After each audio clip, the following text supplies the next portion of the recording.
Sounding great. Yeah, right. What? You telling me you weren't feeling it? You were in it.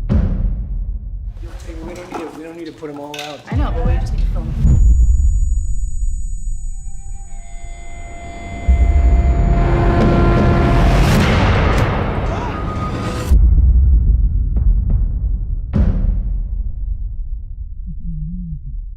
Once you're in the role, you realize that, you go long periods, days sometimes of filming without really saying much.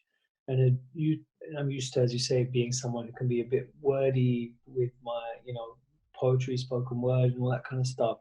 And it was definitely a shift, but I think it's one that really informs a character, because a character also feels like he's got this restlessness in him that he's trying to, bursting to get out. I can't hear you. Do you understand me? I can't. I'm deaf. I'm deaf. Found a place. I think it's important that you stay here with us right now, Ruben. We're looking for a solution to this. Not this.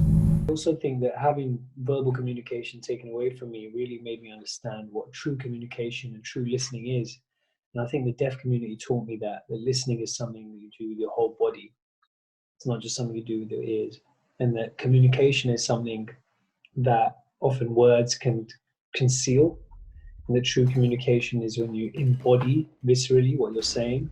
And with American Sign Language, where you're signing with your whole body and you're so expressive, that I think can often be a more connected and deeper kind of communication than verbal communication. So I think in silence, I learned more about what listening and communication really can be.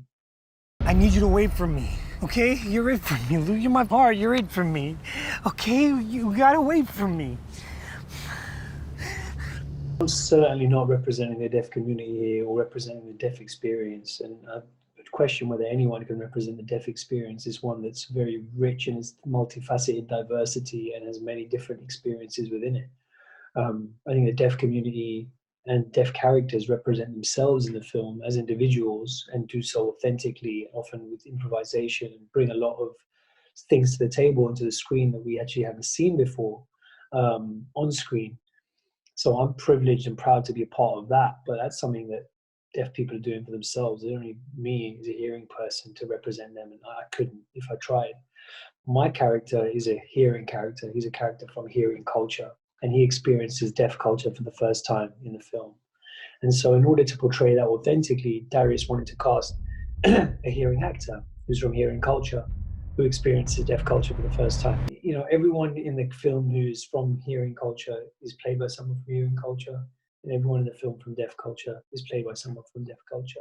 So the film is actually incredibly authentic in that sense, and is trying to portray that blending of worlds that Ruben experiences authentically by having someone like me play it. When this crappy, mundane world suddenly becomes radiant and magnificent, all the fear is gone. That place will never abandon